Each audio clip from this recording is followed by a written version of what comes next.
What is up, YouTube? Welcome back to the channel, to the first owner road to glory. Gotta fix my hair real quick. Going over the custom tactics that got me rank 1 last weekend. 19-1, only lost one game by like, I think it was like 1 or 2 goals, but he was a really good player.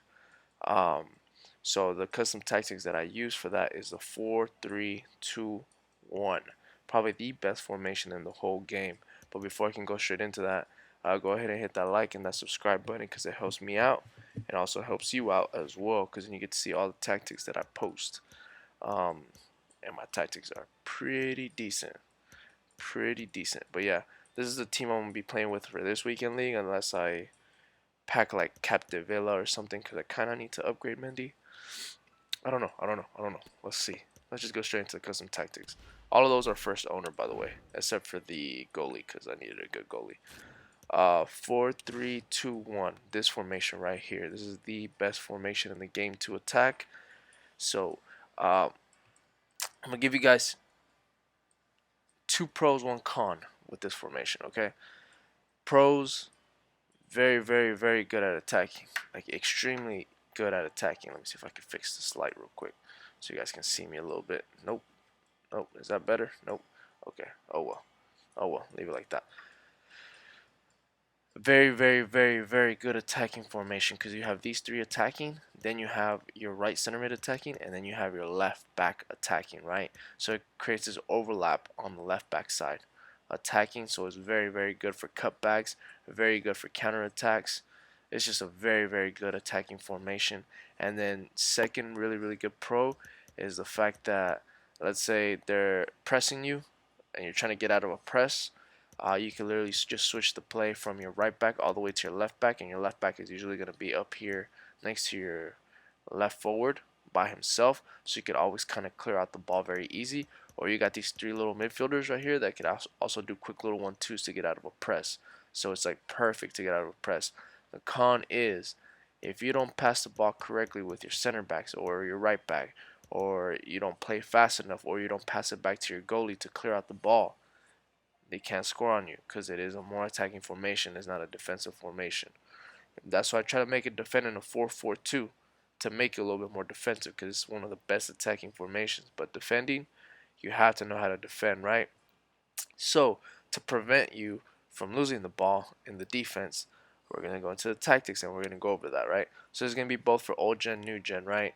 Leave everything as is except for little things that you could tweak, which I'll go over right now. So defensive style balance with 37 debt 72. Leave it on 72 debt because it does that auto offsides trap. So when it does that auto offsides trap, if you do make a mistake with like your center mids or something, your center backs are going to be pressing up really high. So A, you can steal the ball really fast, and B, you won't get countered so easy because they won't be able to do over the top through balls unless they're like quick, unless they're really good at the game. I'm talking about like rank 1, rank 2 players, and they do quick through balls. They're not going to be able to do the through ball because your defenders are literally going to be just jumping forward by themselves, so it's going to create a lot of offsides opportunities, right? With I like 37.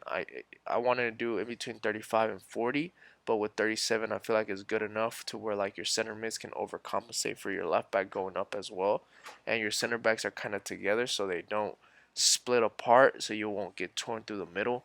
Uh, with a through ball from like a 4-1-2-1-2 narrow, because in a 4-1-2-1-2 narrow, when they have that cam running forward, that cam usually runs in between the center backs, right? Uh, if like you don't kind of cover the passing lanes properly. So if you have your 2 center backs more narrow and they have that high debt, so where they're doing the auto offside trap, that cam will never run in between them, right? So that's a good way to protect yourself from a 4-1-2-1-2 narrow. Or if you're playing a mirror matchup against this as well, the 4-3-2-1, that's perfect to counter that, right?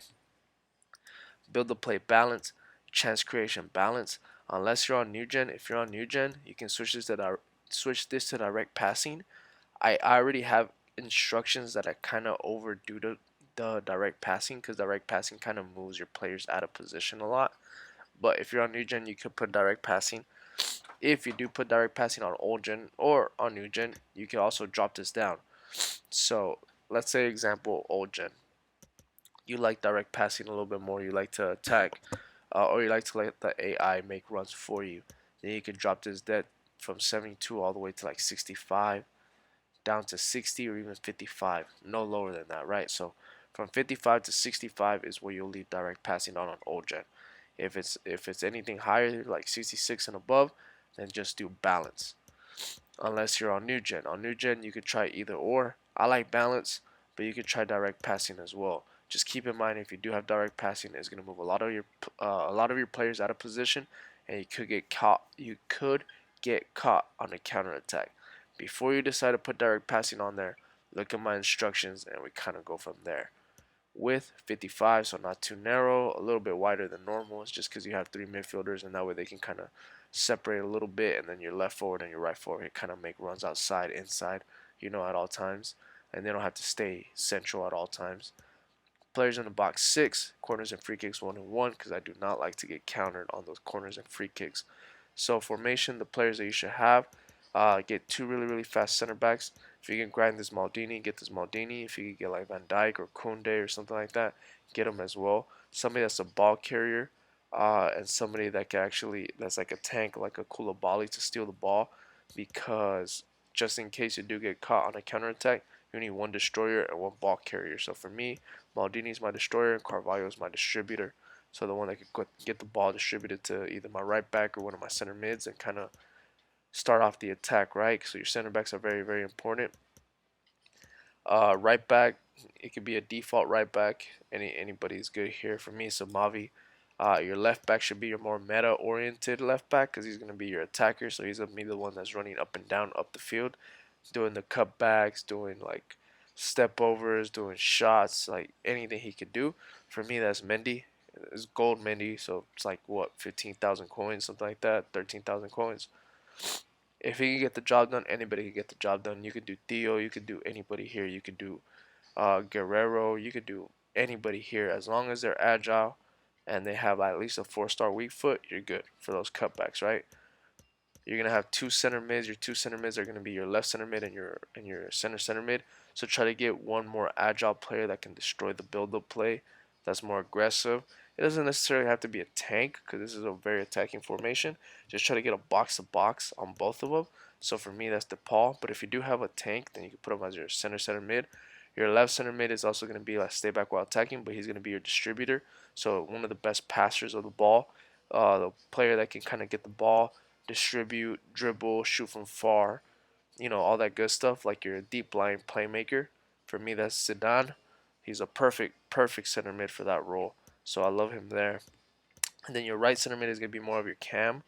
So for me, that's Di Maria because he can drop back down, get the ball, steal the ball, and then go up because he has some defensive traits on him, and he can kind of run, like carry the ball forward, do skill moves to get out of a play, distribute the ball, do outside the foot shots. Perfect. So you just need a number 10 right there, a skiller, somebody that's really, really good on the ball.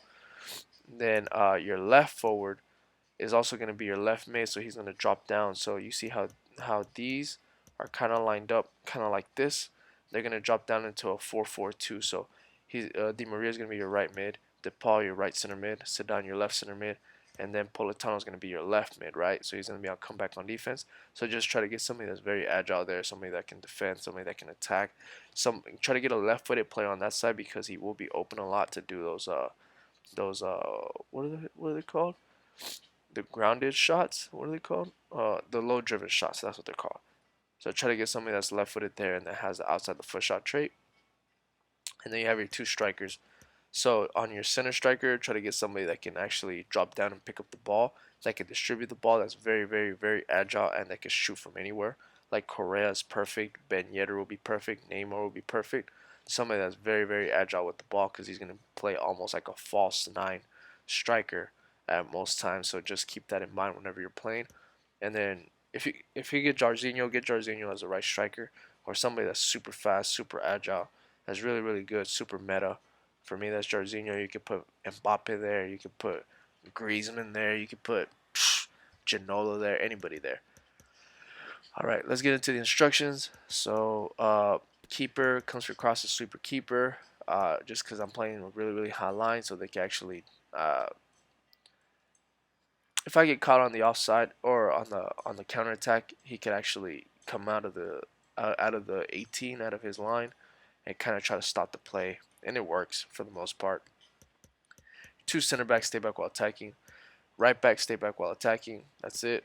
Don't put overlap, because if you put overlap, it leaves your two center backs too vulnerable. So just leave them on stay back while attacking. Left back is going to be balanced and overlap, so he's going to be going forward, attacking, helping out the play, helping out the attacking play, while these three stay back. And because he is attacking, your left center mid is going to be stay back while attacking, stay on the edge of the box and cover center. Stay back while attacking, he won't go up unless he sees that there's an opportunity to go up, so he can take like long shots or recycle the ball and start over the play. Stay on the edge of the box is that way he won't run into the actual box, because I do have 6 players going into the box on my instructions, on my tactics. So with stay on the edge of the box, he won't go forward, he'll stay back, and now allow Mendy to go inside the box instead, so he can be there to prevent any counterattacks, right? Uh, my center mid is going to be stay back while attacking, cover center. That's it.